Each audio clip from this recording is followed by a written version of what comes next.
The Senate hearing room grew tense and silent as Senator Cory Booker leaned into his microphone. Gone was his usual warmth, replaced instead by a sharp, laser-focused intensity directed at the woman seated across from him. Karoline Leavitt, the 27-year-old White House press secretary, sat composed in a navy blue suit, hands folded neatly on the table in front of her. Despite the heavy atmosphere in the chamber, she appeared calm and collected. "Miss Leavitt," Booker began, his voice carrying the weight of years spent in public service and a former presidential campaign. "You've made multiple claims about the administration's border policy that don't align with the available data. I have to ask, are you intentionally misleading the American people, or are you simply repeating talking points you've been given?" The accusation hung thick in the air. Committee members shifted uneasily in their seats as TV cameras zoomed in on Leavitt's face. The oversight hearing was being broadcast live on all major networks, with millions of Americans watching closely to see how the youngest press secretary in history would respond to one of the Democratic Party's most formidable speakers. What happened next stunned everyone in the room and viewers at home. Without breaking eye contact, Leavitt calmly reached into her portfolio and pulled out a document that no one had expected her to possess. In an instant, Senator Booker's confident posture began to falter.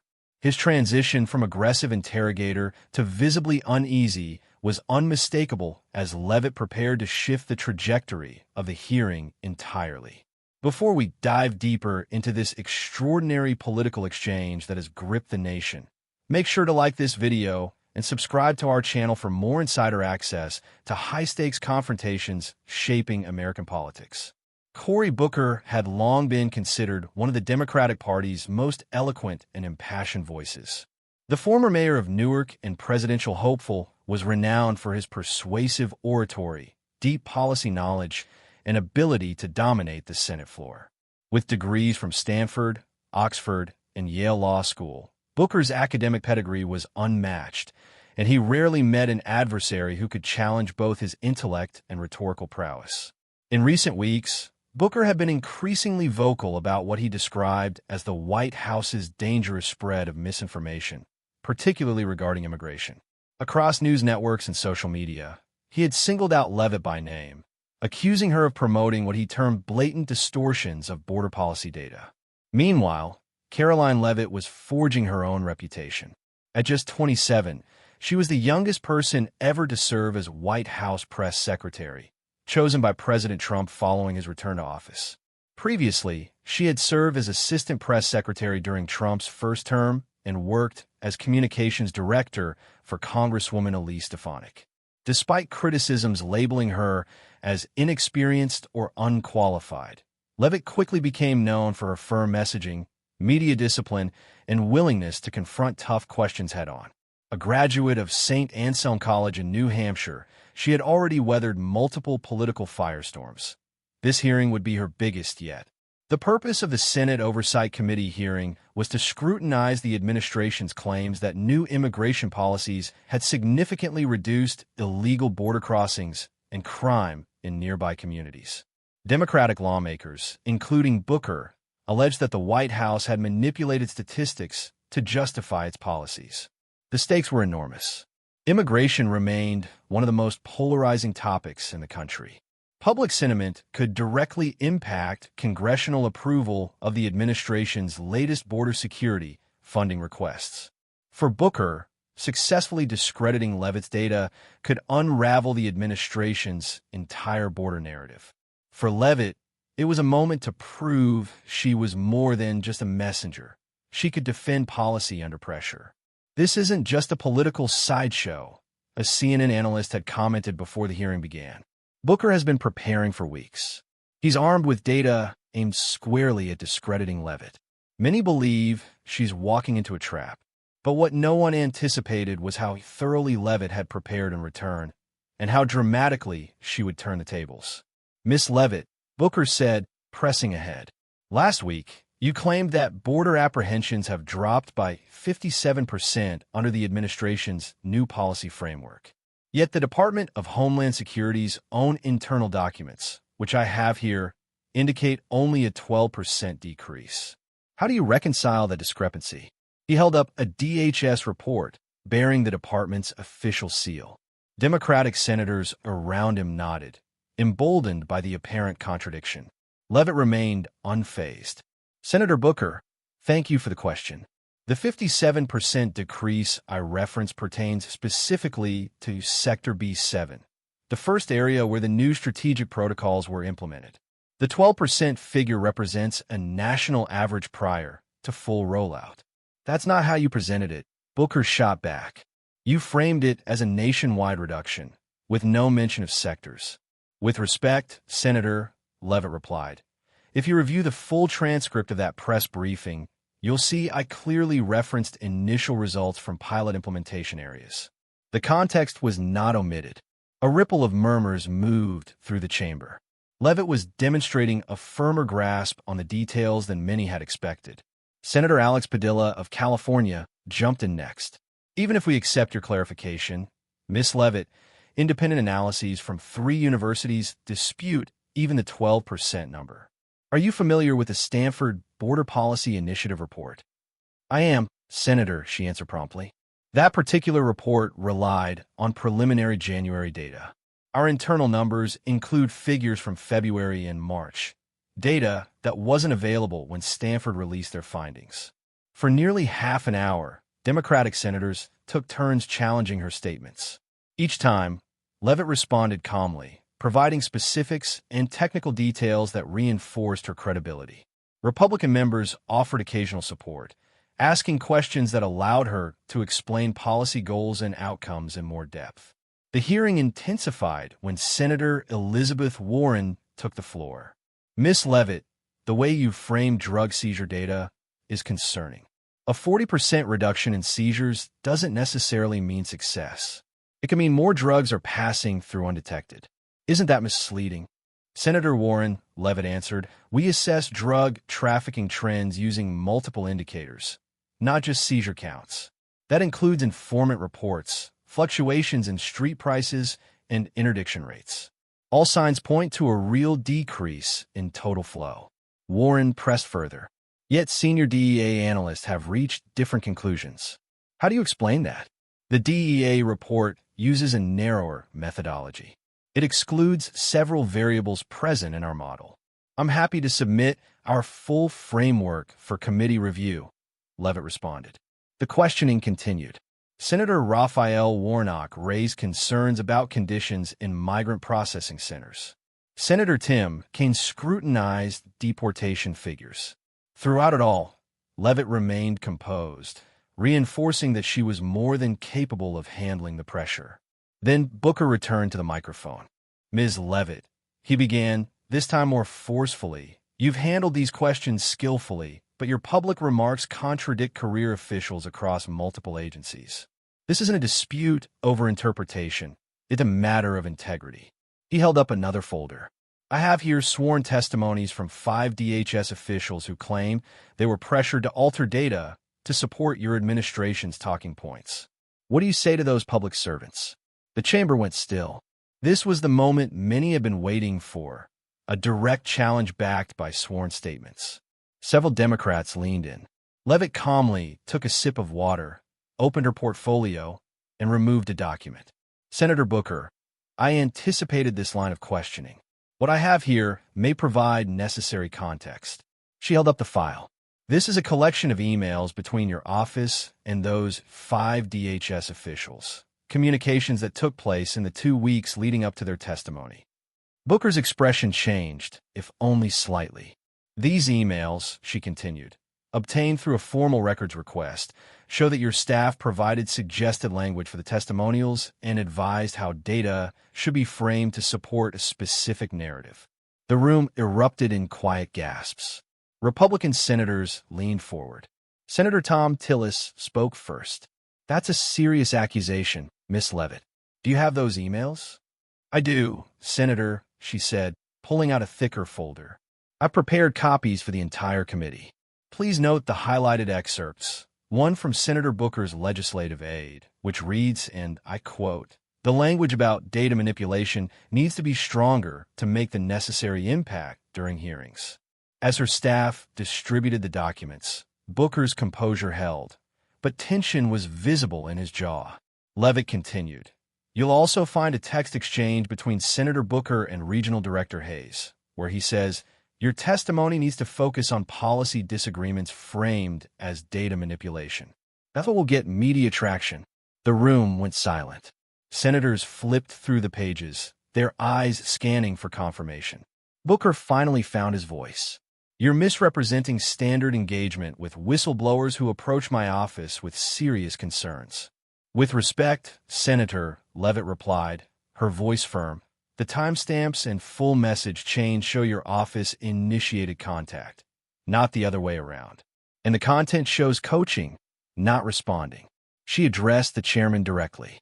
"Mr. Chairman, I've also included documentation of meetings between these DHS officials and 3 media outlets. Meetings scheduled before their formal complaints were filed. These meetings were arranged by Senator Booker's own communications director." Senator Chuck Grassley adjusted his glasses as he examined the material. "These do appear to be legitimate communications. Senator Booker, would you like to respond?" Booker, typically composed, ChatGPT said, even in difficult moments, gathered his thoughts. "These documents are being presented out of context. My office routinely engages with concerned officials. That's part of our job." Leavitt stood her ground. Page 7 provides the full context. These weren't concerned individuals coming forward. These were politically aligned officials who were specifically approached because, as your aide wrote, they could be convinced to provide the narrative we need. Senator Josh Hawley interjected, "Miss Leavitt, are you suggesting these testimonies were politically orchestrated rather than genuine whistleblower complaints?" "The evidence speaks for itself," Senator Leavitt responded. "I'm just providing context for claims that were presented as independent testimonies, but they seem to have been carefully coordinated." She then made her most impactful point. On page 12, there is evidence that 2 of these officials were promised future employment in exchange for their cooperation. This raises significant ethical and possibly legal concerns. The revelation hit hard, like a bombshell. Several journalists rushed out of the room, likely to file breaking news. Booker, sensing the gravity of the moment, tried to regain control. "Ms. Leavitt, you've come here with a well-timed political attack meant to distract from the legitimate questions surrounding your administration's policies. This may make for good television, but it doesn't address the substance of the data discrepancies we've raised." Leavitt stayed calm. "Senator, I've responded to every policy question with specific data. I'm simply presenting the background of the testimonials you introduced. The American people deserve to know when testimony is coordinated for political purposes." Senator Ted Cruz quickly jumped in. "Mr. Chairman, given these revelations, I move to suspend questioning of Ms. Leavitt and call for an ethics inquiry into the coordination of testimony presented to this committee." The Democratic senators erupted in protest, while Republicans supported the motion. The chairman struggled to keep order. Throughout the chaos, Leavitt remained composed, occasionally jotting down notes, but otherwise sitting calmly as the tumult unfolded around her. When things finally quieted down, she addressed Booker directly. "Senator, I came prepared to discuss policy differences openly. I'm still open to a substantive debate on border security, but I also came ready to defend both the integrity of the administration and my own. The American people deserve better than political theater disguised as oversight." Her statement, delivered firmly yet without anger, left Booker temporarily speechless, something rare for the quick-witted senator. Senator Marsha Blackburn from Tennessee seized the moment. "Miss Leavitt, while my Democratic colleagues gather themselves, could you elaborate on the actual border security data your office has compiled?" Leavitt nodded. "Thank you, Senator. I prepared a comprehensive data presentation that answers the questions raised today, with full sourcing and transparency about the methodology." As she began presenting detailed statistics, many observers noted the significant role reversal that had occurred. What was meant to be Booker's cross-examination of Leavitt had shifted into her systematic debunking of his central evidence. By the time the chairman called a recess, the political dynamics had completely shifted. Reporters surrounded Leavitt as she left the chamber, while Booker rushed to review the documents that had changed the course of the hearing. What had started as an attempt to challenge a young press secretary's credibility had turned into a potential ethics scandal for one of the Senate's top members, all because Leavitt had come prepared with unexpected evidence. The aftermath of the hearing dominated the media. Leavitt versus Booker began trending across the country, with clips of the exchange generating millions of views. Political analysts from all sides tried to process what had just occurred. CNN's chief political correspondent appeared stunned. What we witnessed today was extraordinary by any measure. Senator Booker, one of the Democratic Party's most persuasive communicators, was on the defensive, not only fending off policy critiques, but also facing evidence suggesting coordinated political maneuvering around whistleblower testimony. Fox News was more direct. Booker ambushed. Leavitt exposes alleged witness tampering. Their headline read, while commentators praised the young press secretary for her poise and preparedness. MSNBC tried to frame it differently, saying, The Washington Post quickly published an analysis, the Leavitt counterpunch, how the White House press secretary rewrote the congressional hearing playbook. The article pointed out that, regardless of political allegiance, Leavitt's tactical sophistication, coming to the hearing with not only defensive data but also offensive evidence, could change the way administration officials handle hostile congressional questioning. Social media reactions exploded. Conservatives celebrated what they saw as a long-overdue pushback against gotcha hearings.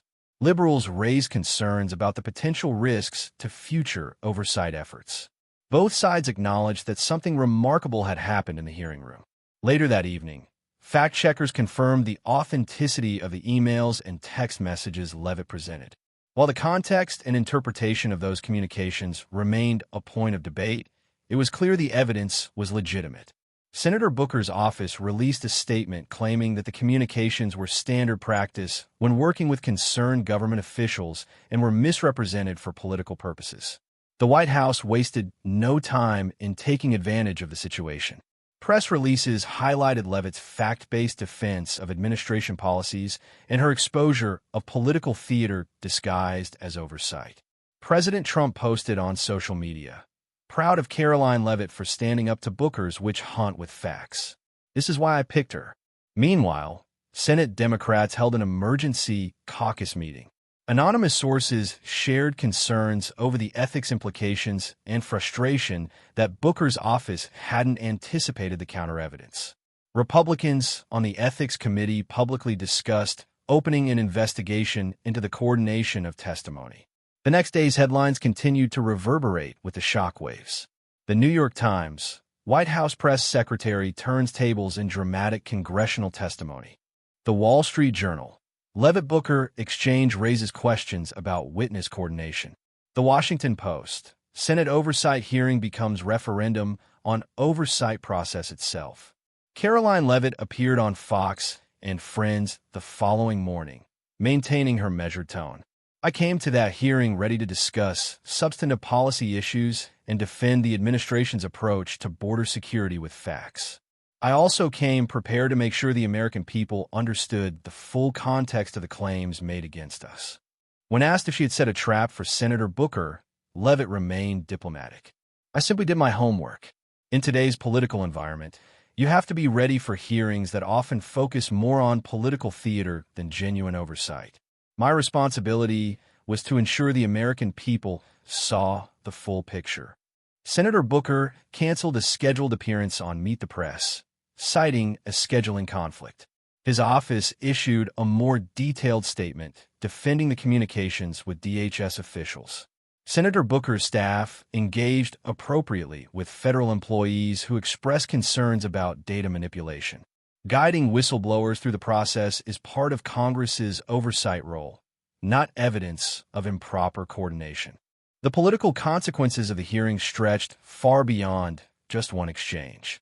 Democratic leaders privately expressed worries about the impact on their broader oversight strategy. If administration officials began showing up to hearings with evidence of behind-the-scenes coordination, it could undermine several ongoing investigative efforts. Media training for congressional staff was hastily updated. One political consultant told Politico, "Everyone's scrambling to review their communications with potential witnesses." Leavitt just changed the game. Now you have to assume that your back-channel communications could make front-page news. The hearing also dramatically altered Karoline Leavitt's public profile. Previously seen as just a young loyalist, she was now viewed as a savvy political operator in her own right. Major publications published profiles about her rapid rise. "The new face of White House combat," one headline read. Conservative young women, in particular, celebrated Leavitt's performance.